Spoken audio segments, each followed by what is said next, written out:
Assalomu alaykum qadrli tomoshabin do'stlar.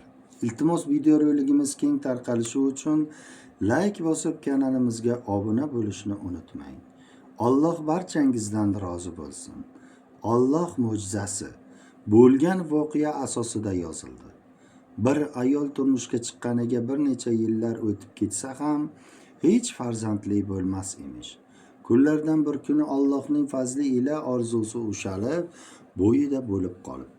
Homilaning 4-oyida doktor ko'rigidan o'tish uchun tabib huzuriga boribdi. Ammo o'zi va eri tabibning gapini eshitib shokda qolishibdi. Qorningizda ko'tarib yurgan homila insondan ko'ra 8 oyoqqa o'xshagan mayib majruh bir xunuk maxluq ekan. Iloji boricha uni ertaroq tushirib yuborishimiz kerak. Chunki u tug'ilayotgan paytda sizni hayotingizni xavf-xatarga qo'yishi mumkin, debdi tabib. Boshqa tabiblarga ham borishgan ekan, natija o'sha. Hamma yuqoridagi tabibning gapini birday takrorlabdi. O'rtada janjal chiqibdi. Ona qornidagi bolasini tushirishga sira ko'nmabdi.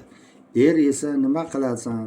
Tug'ilib o'ladigan 8 oyoq urug'ini tug'ib, undan qo'shilib o'zing ham o'lib ketasan-ku axir deb, u ham tushirish zarurligiga qattiq oyoq tirab olibdi.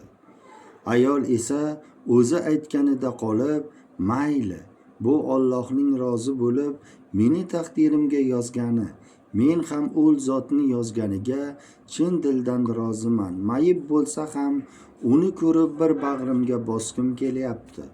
Men o'z bolamni o'ldirmayman debdi.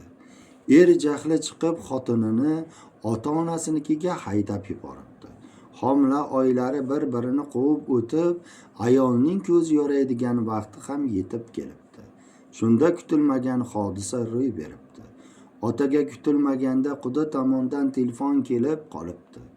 Bolalaringizni ko'rgani tez yetib keling deb quloqlariga ishonmagan ota es hushini yo'qotay deb yalangi oyoq holatda to'g'riqqa tomon yugilday uzib ketibdi.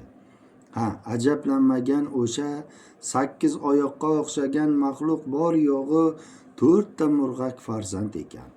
2 o'g'il va 2 qiz. Faqat bechoralar bachadon ichida bir-biriga o'ralashib qolganidan qo'l oyoqlari yagona bir bahaybat jismdek ko'ringan ekan. Buni esa ojik-uzik apparatlar to'g'ri ko'rsata olmagan.